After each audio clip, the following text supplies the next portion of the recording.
Happy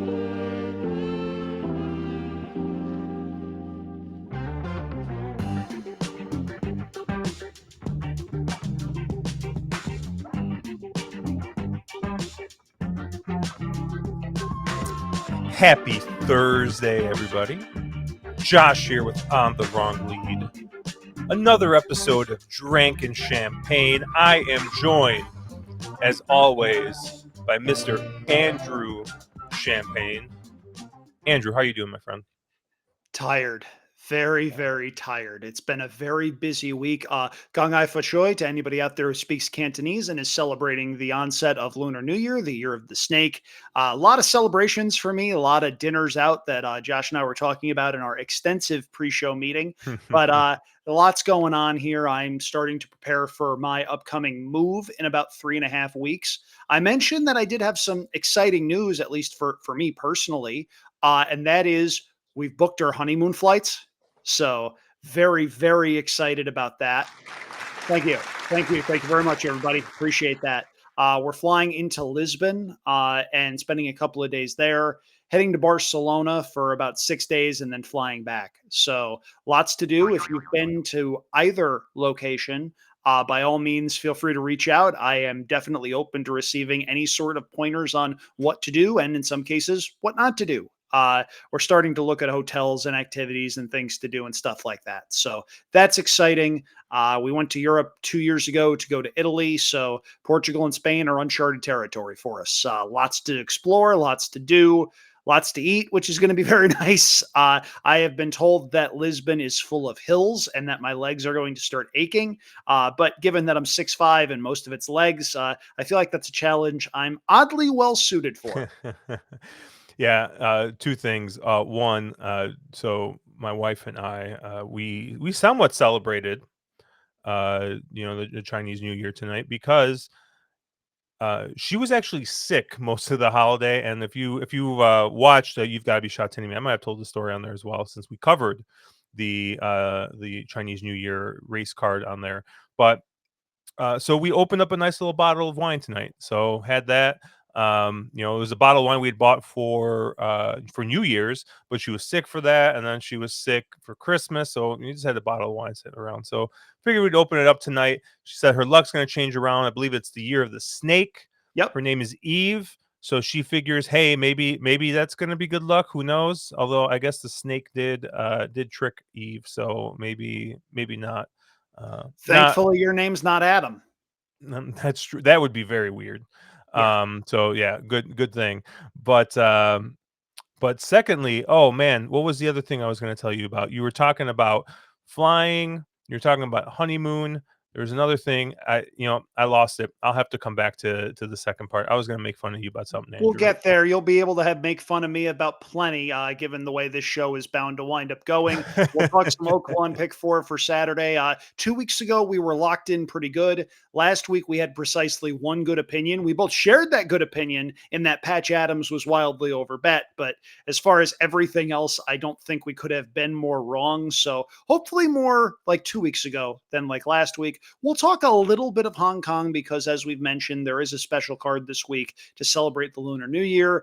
And we've got to talk about something else that is way too sad for me to get sidetracked with right now, because if I get sidetracked with it right now, we're not going to get to anything else. So there's a lot for us to cover. If you like what we do, go on down below on YouTube, hit that like button, hit that subscribe button. If you're listening to us on your podcast provider of choice, give us a 5-star review. We really appreciate that. Those are the things that help us be able to deliver content to you like this all year long. They also will help our buddy Caleb get his dog some more toys. So we always want that. And listen, we know what's important in life. That's the big thing, right? Also important, though, the late pick 4 on Saturday at Oaklawn. Josh, that's a segue for you right there.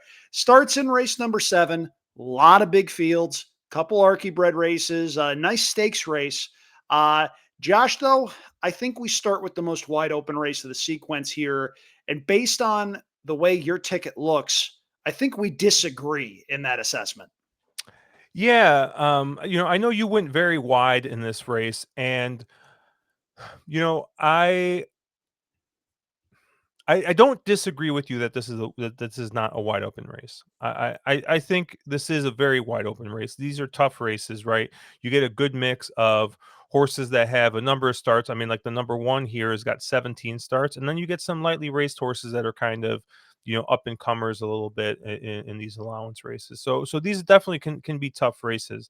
But I thought with the way the kind of middle races shaped up, um, you know, I was trying to be a little bit narrow here, maybe a little bit of game theory, trying to, think that this is going to be the leg that everyone spreads. So maybe to try to attack this and be a little bit more narrow. Um, I honestly centered most of my action around the 5. Is it Lemoness or Yep. Lemonessi? For Steve Asmussen and Eric Asmussen here. And Steve Asmussen not off to a great start here at the Oaklawn meet, right? He's only at 7%. And he's a guy who normally wins at, 17, 18, 20% here at Oaklawn, sometimes even more. So he's struggling a bit.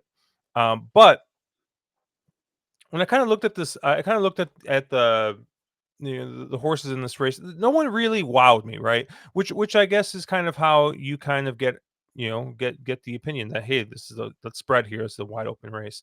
Um, but when I kind of look at this horse, I think that maybe they haven't found what this horse wants to do yet.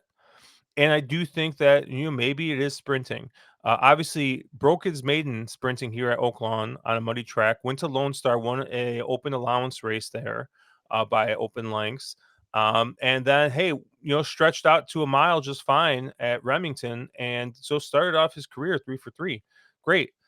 And then I think that maybe they got a little I don't Oaks fever it probably isn't the right words, but they thought that maybe they had a distance horse here. They stretched it out in the Remington Oaks and ran fourth by 11 lengths. Probably not what you wanted to see there. Came back to the Zia Park Oaks and once again sixth by 17. How was she Um, 6 to 5 that day? I don't know. Someone What must have was in thought the something there, water at Zia? but and then they cut the horse back and ran better. I mean, still not a great effort, right? Fifth by 2 3/4 lengths. And maybe I'm just being too optimistic here, but that was on a muddy track. And granted, right, it's gun runner, it's tap it. I mean, it should want to run on a muddy track, but sometimes these horses still the off track's not what they want to do. So I'm curious to see what kind of track we get um on Saturday. If we get a dry track, I think you could see some improvement here from this horse. And I just think that it's a lightly raced horse. It's been pretty consistent in the Brisnet speed figures, whether it was going a longer distance or sprinting. And I think this is one that if it does take a step forward, and this is one of the few lightly raced horses here, I think this is definitely in the running here for the a winner in this race. And I like the versatility, right? uh Early in the career, going to 6.5, was forwardly placed. Obviously, the last couple races, just kind of it didn't break well the last 2 starts. So, I mean, you're gonna need a better break, and I think you're gonna probably want a dry track for this one. So, originally, I had this horse singled, but then as you and I were talking a little bit, Andrew, and, like, I started thinking about it, like, I'm like, "Hey, you want these 3 things to happen in order to use this horse. That's probably not the type of horse you wanna single."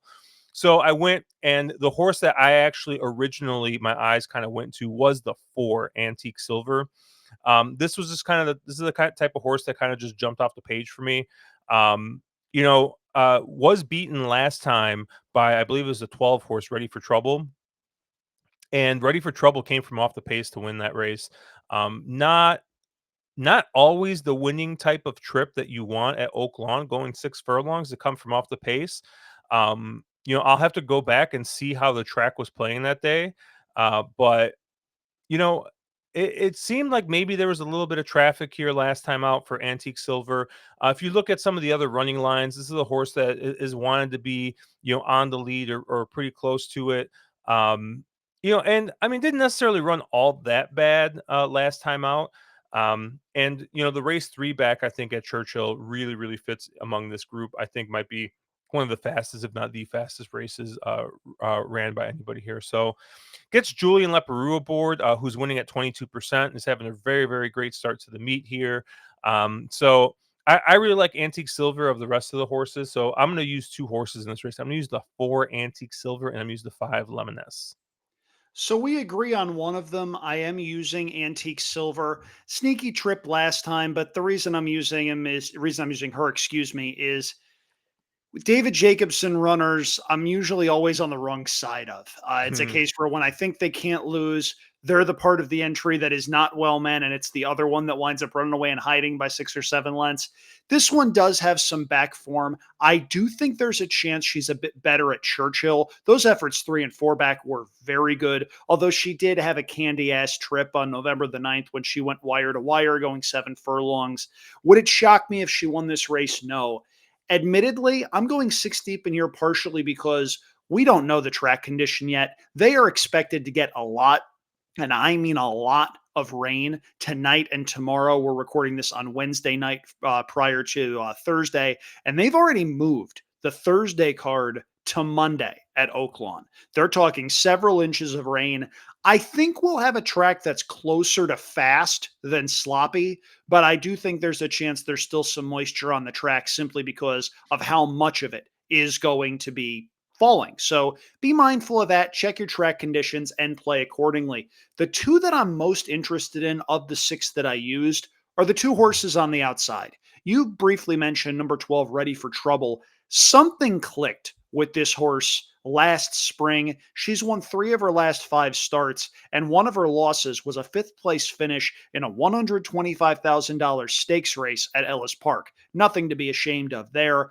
I think she gets plenty of pace to run at. Rafael Bejarano has been aboard for those 3 wins over the last 9 months or so. And when Chris Hartman gets a horse going on the right track, he tends to keep them there. I think there's a chance Ready for Trouble goes off favored. I certainly don't think she's any worse than second choice, and I think that's legitimate.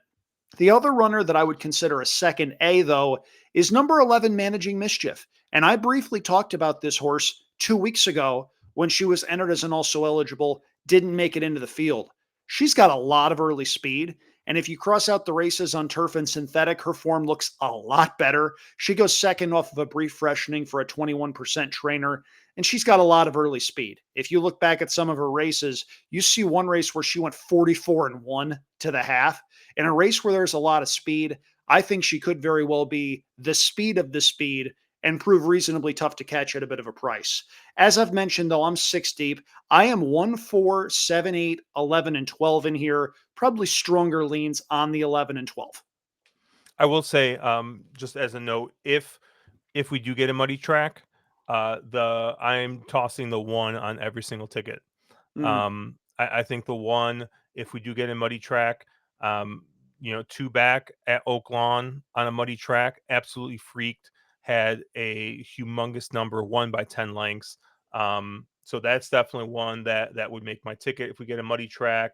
Um, I guess I would still keep the 5 in there, on the muddy track, even though, like I said, I'm hoping for a wet track or a dry track because I do think, that would help. And then I believe I would, probably move up the 7. Yep, that's Uh, another one that I threw in. I think on a muddy track, that horse has a big chance, especially given that there is a fair amount of speed. And I think last time out, she was just a bit too close over that muddy track. But yeah, I'm a fan of Edistrudis as well. Yeah, I think the 7 and the 8 are probably 2 other ones that you can toss in, but like I said, we're capping this a little ahead of time, and it's always good to be nimble, be flexible, right, and just be ready to zig when people are zagging with these tickets here. But we're gonna move on to race 8. We got a 6 furlong state bred claimer, 25,000 N2L Archie bred racing. I mean, this is the bread and butter of Oaklawn Park. And yeah, we got a field of 12 with an AE, the 13. Andrew, where did you end up? Single the 7 and move on. That's Strike Ridge, your 7-5 morning line favorite. I think there's a chance Strike Ridge goes off even shorter than that. Last time out, He ran up against a better field, a $30,000 starter allowance for Archie led in mid stretch, tired to finish second, beaten a length and a half. This is a significantly weaker field. You see a lot of horses that have been kicking around the lower levels of the claiming ranks for quite a while. You see a couple of 1 for 16s, couple of ones for 10s, ones for 13s. These are not horses that like getting their pictures taken. Strike Ridge, I think, just seems like the class of this field. This is a runner that last season was sent off at 2-1 in the Rainbow, which is one of the biggest races for Archie Breds. I can't get cute in here. If Strike Ridge does not win, I have absolutely no idea who does. And in a race with this many betting interests, I'm just saying, okay, single Strike Ridge and move on, because if Strike Ridge doesn't win, throw a dart and it'll hit something. I have no idea who would wind up being the horse that beats this one. It's probably my most likely winner of the sequence. I can't call it a best bet simply because I think if it wins, it'll pay about $3.60. Yeah, but this was another race. I thought if we do get a very muddy track, I thought the one was a little interesting. If it does get very muddy, that might be one that would get added on, and I think would be a little bit of value in here. I mean, two back, ran a really nice race, but then last race kind of regressed when having another muddy track and at a short price. So we don't know which one of those was the real race. Was it the two back? Was it last time? But I thought at least a 12-1 was interesting. But there's only one other horse I'm going to use besides the seven, and that's and also eligible. It's a 13 Clear Echo. Obviously needs help to get in, so we do need to scratch. But these are the type of horses that I like betting in these races when you get a bunch of horses that are 1 for 23, 1 for 20, you get the fresh face, 1 for 3, lightly raced horse. And I like to see a horse that's actually because you don't see this all the time, right?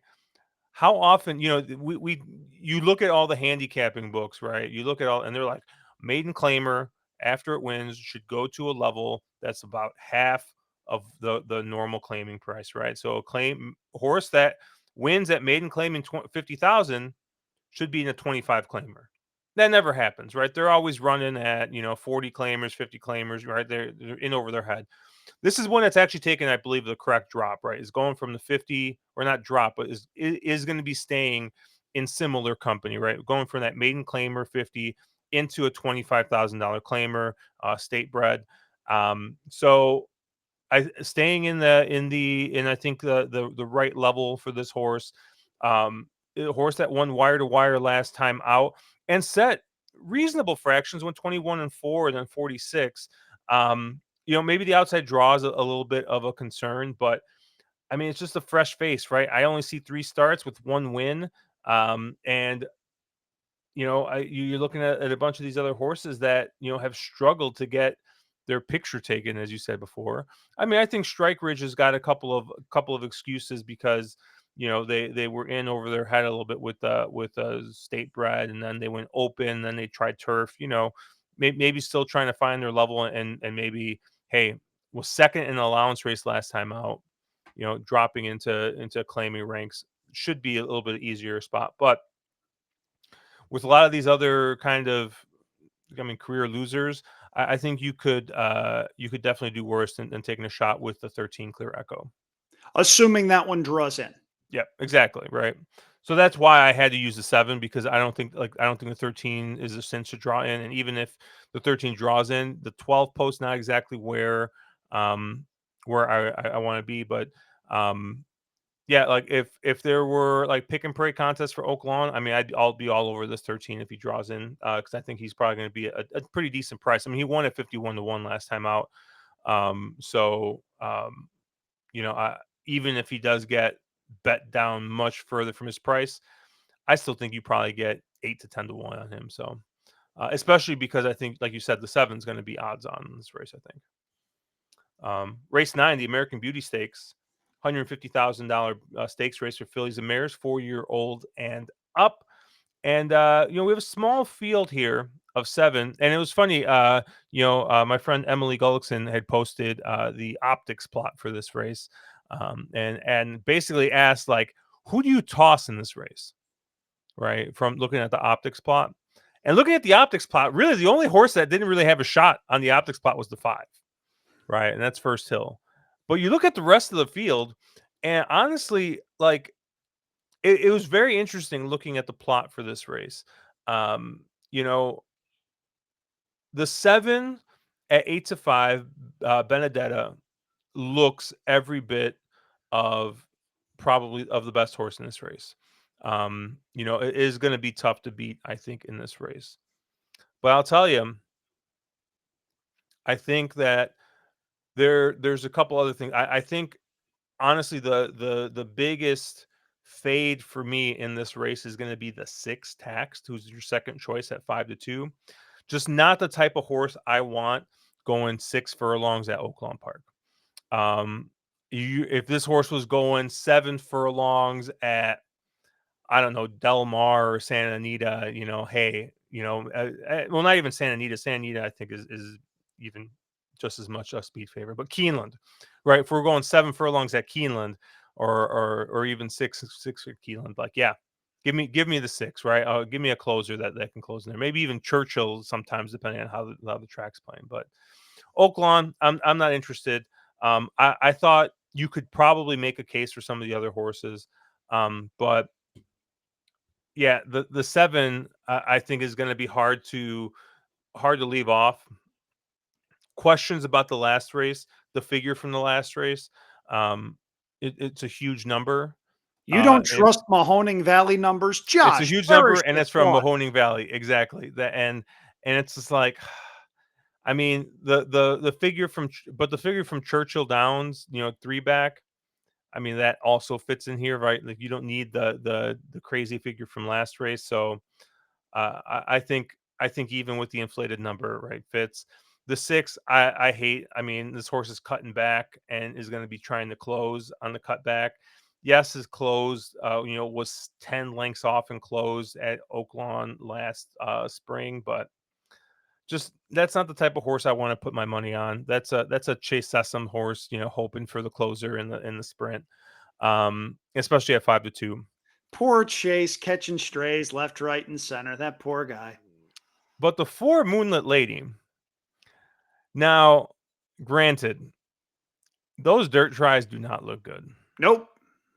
The turf tries look a little bit better. Probably is a turf horse. I'm not gonna sit here and tell you this ain't a turf horse. However, I just think that maybe there's just a shot that this is the speed of the speed in this race. And I mean, outside of the 7, I don't trust the 6 to catch the 4. I mean, if I could bet the 4 to beat the 6 somehow straight up in some weird way, I would absolutely send money in on that, because I think the 4 is going to get a very nice trip. I think the 4 gets Ramon Vasquez aboard, who is a very aggressive rider, and oddly enough, Fausto Gutierrez is 24% from going turf to dirt, which I didn't even know Fausto like ran horses on the turf. So, that surprised me a little bit. He keeps a pretty small barn. Obviously the trainer of very, very nice horse in Latruska. And yeah, I just really like the spot for Moonlit Lady coming from the turf to the dirt. I think if you look at the optics plot, this horse plots out very, very well. And the only horse that plots out better than this 4 is the 7. And you're getting what, 7, 8 times the price on the 4. So I'll take a shot here. I'm using the 4 as an A. I'll use the 7 also as an A. Those are the 2 horses I'm gonna use. And then I also wrote down the 1 Fibber as a B. I think this is probably the second best horse in this race. I just don't know if there's. I just don't really see the value in using him as an A. Maybe if I'm through a couple of the other legs, um, might be one. I mean, the race 2 back once again looked really good, but that was finishing 5th to the morning line favorite here. Came back in the poinsettia, ran fine, sitting off the pace. But yeah, I'm gonna use that as a B, and I'm gonna focus my money through the 4 and the 7. So Andrew, can I tell you what I don't like about Fibber? what? Chris Hartman has two in here. Rafael Bejarano has ridden both of them. Why does he hop on Tanya Showers and off of Fibber? Mm, That's the red flag for me. Now, the thing that I'm looking at here in a couple of these horses, including Moonlit Lady, who you mentioned, remember what time of year it is. There are connections that are actively trying to get fillies and mares black type because black type horses tend to sell for a little bit more in the breeding shed. Now, whether or not that designation immediately should boost a horse's value, I think that's up for debate, but it does. And I think that's why Moonlit Lady is in here. This is a horse that I do think is very much a turf horse. And I think they're going for a little bit of a Hail Mary and just hoping they can wind up on an easy lead and finish third and, get a nice chunk of change and potentially wind up selling that horse for a bit of money as a broodmare prospect. It's just one of those games you have to play the first 2 months of the year in races for older fillies and mares. It's just the questions of, okay, why is this horse in this race if there's something that seems off? Benedetta, meanwhile, absolutely fits on every level. She's won three in a row. Last time out, she rallied from a bit off the pace to win that stakes race at Mahoning. We haven't seen her since November 25th. It's a bit over 2 months.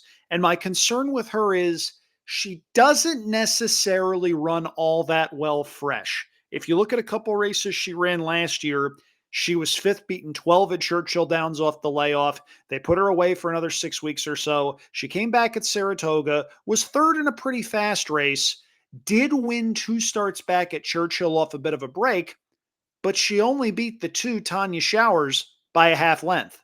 And for that reason, while I like Benedetta, I need to use Tanya Showers. Last time out in the Bugler last weekend, which is a very interesting thing, I think she just had way too much to do. The field did not come back to her that day. I mean, you see the half mile in 46 and 2. That's walking going 6 furlongs at Oaklawn. That was not a closer friendly race shape. She probably ran pretty well just to be fifth that day and get a check. The race two back was not bad. The race three back in the mud was sharp. And the race four back, she was second, beaten a half length by your likely favorite in here. Watch the tote board very carefully because Hartman trains both Fibber and Tanya Showers. I think that might give you some clues. But while I like Benedetta, and while there will be some tickets I have where Benedetta is a single because she's just going to be a pretty short price in this field, I will at least need to have Tanya Showers on tickets as a B, simply because she has proven she's good enough to win on her best day, and she's not going to be favored. I'm zagging, FYI. Um, and I'll have to edit my ticket here because I have to go by what I tweeted, Which is right? what? I also like the three here, Pharaoh's Heart a little bit. Um, the horse just fits on the plot, and like I said, it's not right. We're looking at it's traditional PPs here on stream or on, and obviously he's got a great race at Belmont. I don't know, was it four back, five back? But that was in 2023, and I mean, Against whenever one you, other horse. yeah, and whenever you see, that one other horse, and you see like 19 lengths, like yeah, obviously that's something weird's going on there. But a three back was able to get a win at Aqueduct last year in January.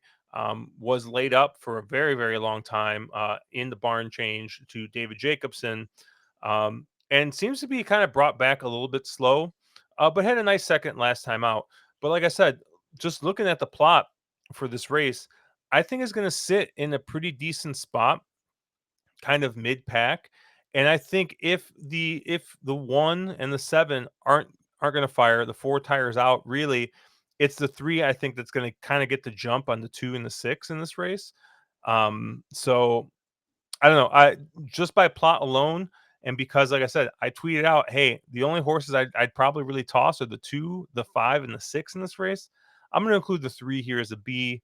And obviously, right, I'm using 4 horses. I'm doing an Andrew, except I'm doing it in the third leg instead of the first leg. So Hey, I get it, and I would like Pharaoh's Heart a lot if this race was a mile. I just think 6 furlongs is a bit short. And I think this might be a case where the connections are, as I've mentioned, trying to get a little bit of black type in this horse. It makes sense if they're working backwards. You bring this horse back at Oaklawn in December, you run in early January, you're third off the layoff going in a $150,000 stakes race, and there are figures that show this horse can contend. I would just like it a bit more if this race was longer. That's all. But I definitely see where you're going, and you're probably going to get some sort of a price. I don't know if you're going to get 12 to 1, but you should at least get 8 to 1. All right, let's move on to the last race here. Race 10, 6 furlongs here for Archie Breads. Maiden claiming $50,000. Andrew, how are you going to close this out? So I'm going 4 deep in this maiden claimer for Archie Breads. I'm going to take a little bit of a shot with my top selection, and that's the 4 Cool and Cloudy. Cool and Cloudy ran once in December of 2023, then went to the sidelines for a year. This horse had no right to come back and run a jump, and winds up running okay. Was fourth beaten 8 3/4 that day, but had a lot to do late and at least showed a little bit of interest. I love the jockey change to Christian Torres, who's been doing excellent work at Oaklawn Park. I love the fact that he goes second off the layoff. There are some recent works that are not bad. That January 4th 4 furlong drill was 45th fastest of 171 at the distance that day. There work a lot of horses in the mornings at Oaklawn. That's got to be really busy in the clockers stand. But I think Cool and Cloudy has a big chance to improve second off the layoff. And I just think a bunch of these horses in here may very well have plateaued where they're at. I'm also going to use number 3, Mr. Butch, for similar reasons, going second off the bench for Mike Maker and adding blinkers. I don't think we're going to get 5 to 1 on that horse. I think that horse is going to wind up getting bet. I'll use number 9, Hiya Look at Me, even though I'm not sure what we're going to get with this horse. Off since April, comes back with Steve Asmussen, ran very well 2 starts ago at this level and route, but that was in March of 2024, and this is a really long break. I This horse could well win by 5 or lose by 15, and I don't know if there's a middle ground. I'll also use number 11, God's Country, going second off the bench, simply because I do think there's some, as our buddy Chase puts it, inexpensive velocity in this field. And I do think God's Country can potentially come running late. My big play against, though, is the horse that I believe is your 3 to 1 morning line favorite, and that's the 12 Percy Road. I can forgive 0 for 6. I can forgive 0 for 8. Josh, I can even forgive 0 for 10. This horse is 0 for 14 with several tries at this level that were not all that great. And I don't like the running style either, because if you look at the difference between the second to last call and the wire, he's not passing horses. He's hanging. This horse should not be 3 to 1. And if Percy Road is your favorite, I think it's an absolutely terrible favorite. I'm going 4 deep, going against that one. 3, 4, 9, and 11. Yeah, we have 2 horses in common. Oh, cool. So I like the 3, Mr. Butch. Um, I see Ricky Gogo Santana get aboard. I see a horse that, ran pretty decent at this level.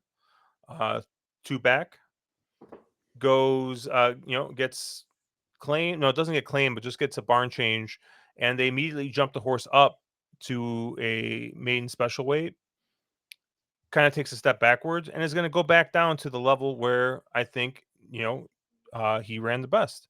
So I like that Ricky gets aboard. Mike Maker only running a small amount of horses here so far, winning at 10%. But yeah, I don't know. I like the spot. I like the drop here for Mr. Butch. And then I'm going to use the 9 horse. Hey, yeah, look at me. I mean, there's not much here. This is right, the class drop. This is actually kind of similar, I think, to the reasons I like the 3. Right, you look at the maiden claimer 45,000. Pretty basically this level. Horse barely missed there, and they decided to move it back up and was 7th by 14 lengths. I think coming back down to the right level is going to prove, the right move, I think, for this horse. So I'm going to use the 3 and the 9, and that's how I'm going to close this out. One thing I do want to say before we wind up going too much further is when you're looking at state breds at Oaklawn Park, sometimes if you have a state bred, you're at the mercy of the condition book. Sometimes there isn't a state bred maiden claiming race that's going in the book for another few weeks. If you've got a horse that's doing well, you have to run them in that maiden special weight. I'm not overly concerned by horses that don't necessarily run all that well in the maiden special weight ranks coming back down. In some instances, that may be seen as a red flag, but that's just one of the quirks if you're handicapping Arkansas breds. Because look, Arkansas's got one track. It's Oaklawn. They run 5 or 6 months out of the year. You take the spots when they come up. Sometimes that means you've got to punch outside your weight class a little bit.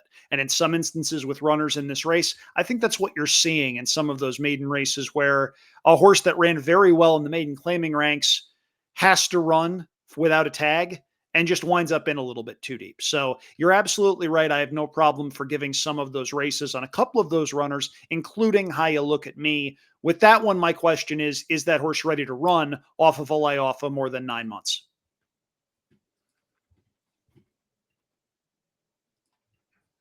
Oh, button didn't work there.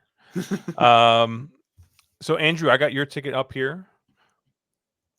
You got Yeah. a $24 ticket, 147 8 11 12 with 7 with 2 7 with 3 4 9 11. That's a $24 ticket. Yeah, and there are going to be some skinnier tickets that I'll play where I'll lean on probably the two singles, 7-7 in the middle legs, and then press my stronger opinions in the bookends. I really do think the two outside horses are well meant in the first leg, but again, a lot of that race was dependent on the track condition. If it winds up muddy, there are a couple of horses you're going to want to throw in, and then in the last race, I'm going against that 3-1 favorite that Josh, neither of us were crazy about. Yeah. And I'm 4-5 with 7-13 with 1-3-4-7. And like you, I'll probably press that 7 quite a bit. Mhm. And with 3-9. So that's a $16 ticket there for me. We do have a consensus ticket. This Oh very yeah. rarely happens on this show, and it only happened because you went back and you threw in the 4 in the first leg. If you're playing this consensus ticket, folks, all you need is $1. All right, Andrew. We're gonna sandwich this. Right. Okay. So I'm gonna give you a little space because I know there's something you want to talk about. We'll end with a little bit of Hong Kong and we'll get on our merry way. I like that because we're ending on a happy note. We've got to talk A about the Shatin Northern. note, not a happy note. Not a happy valley note. Happy Valley Joy Joy. Take a lap. Take a lap, Josh.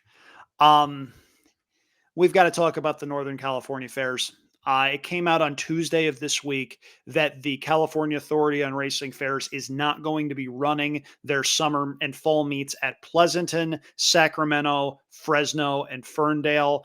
You may be wondering about Santa Rosa. That is not a CARF track. It's not under their jurisdiction. I have not heard anything yet, but given that no other track is going to be running in Northern California, I'd be pretty shocked if they ran to. This is a shame, and you can hear it in my voice. I'm breaking up a little bit. There is no universe where horse racing is better because fair tracks are gone. None. Fair tracks provide the lowest barrier to entry of any racetrack out there. You get families that are there for the rides and the fried food and some of the games stumbling over going, hey, what's this? As horse racing, we should be jumping all over those marketing opportunities. But Golden Gate Fields was shuttered. I hate the way that happened. The fairs stepped up and proposed a year-round circuit at Pleasanton. The Stronach Group responded by threatening to sell Santa Anita. Predictably, that did not go over well. Golden State Racing ran the fall meet at Pleasanton. Those numbers weren't what they needed to be. They wound up ultimately cutting deals with the Stronach Group to use Pleasanton as a training facility, at least until the end of March.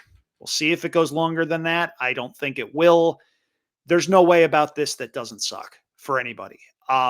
You look at the Southern California product, and one of the prevailing theories was that Northern California racing had to die in order for Southern California to start rebuilding.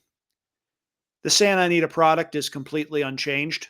NorCal horses are running down there, and when they do so in races against Southern California horses, they're not competitive because they've been running against slower stock up here in NorCal. Shocker. Literally anybody could have seen that coming. Um, I wrote about this on my website, andrewchampagne.com. You can check it out on any of my social platforms. It's on my Twitter, it's on my Blue Sky, it's on my Facebook. I've linked to it.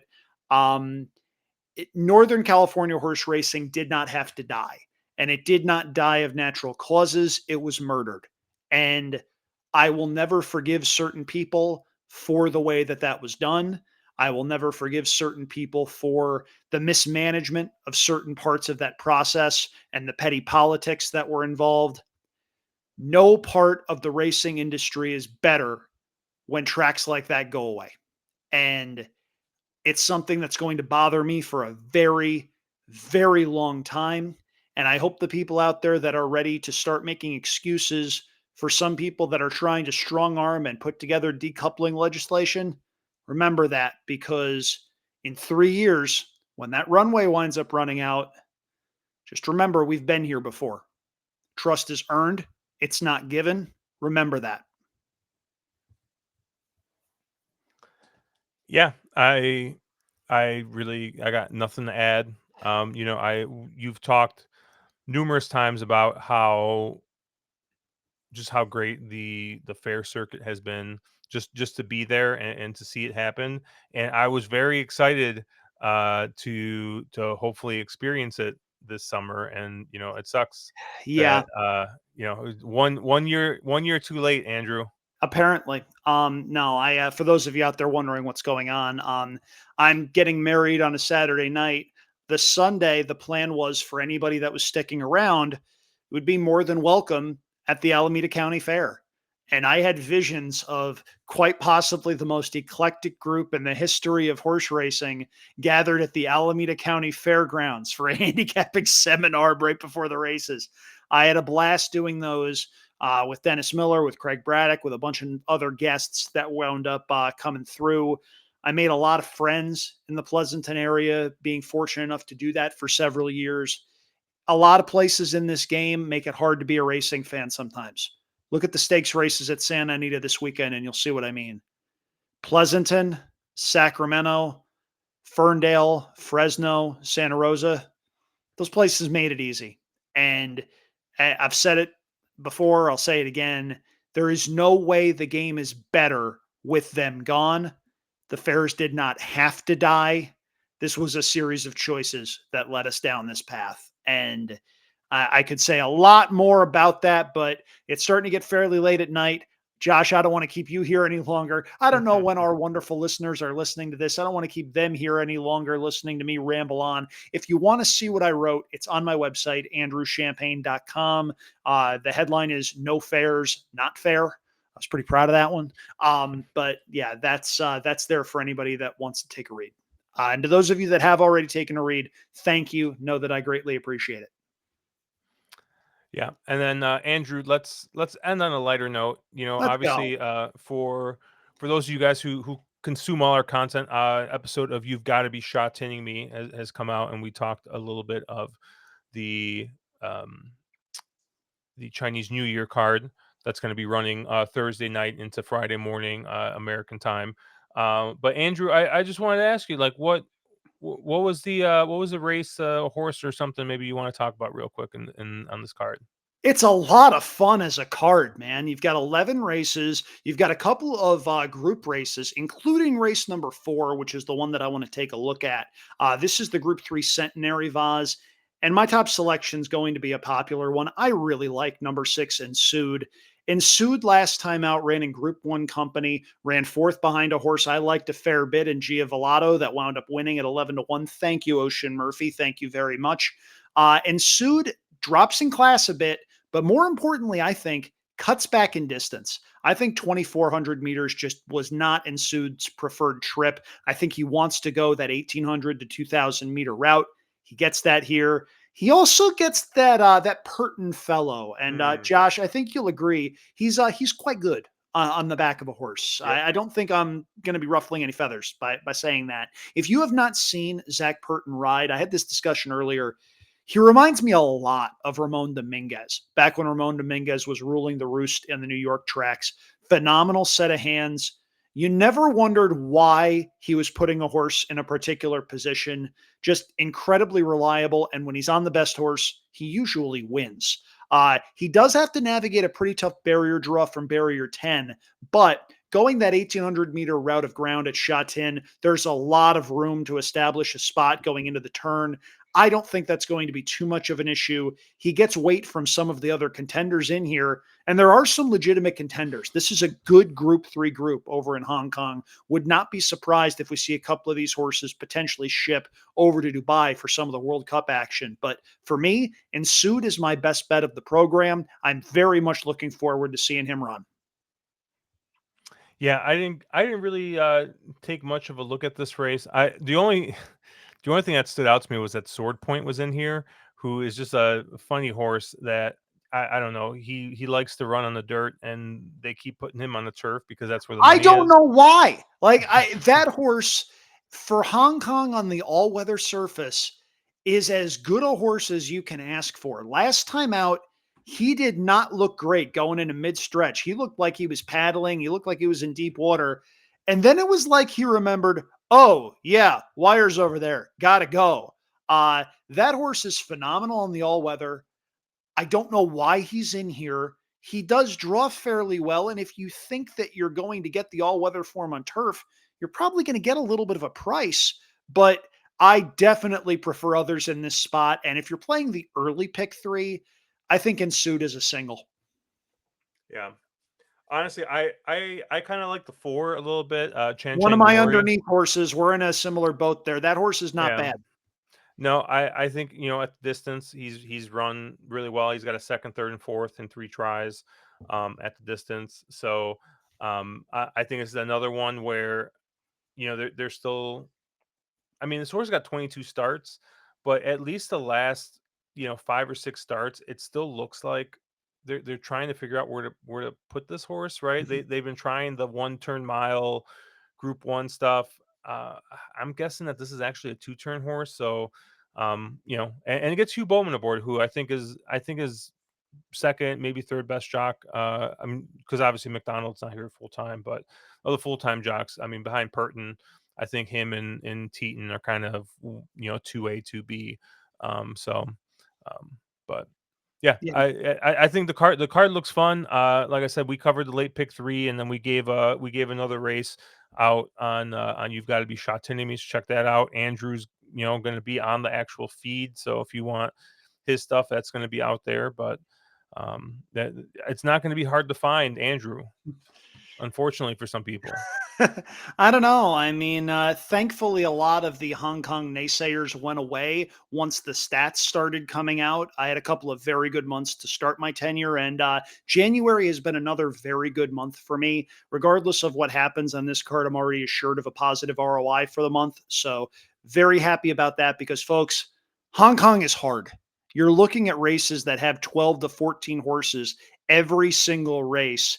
And chances are, if you see a horse that Zach Purton is on that looks live, you better be prepared to swallow a short price. That is how much better he is on the back of a horse than pretty much everybody else in that colony. And as Josh mentioned, it's not a bad colony. You may remember Hugh Bowman. He was the pilot of Winx, for goodness sake. Like, these are good riders, and Zach Purton is making them look pretty foolish quite a bit.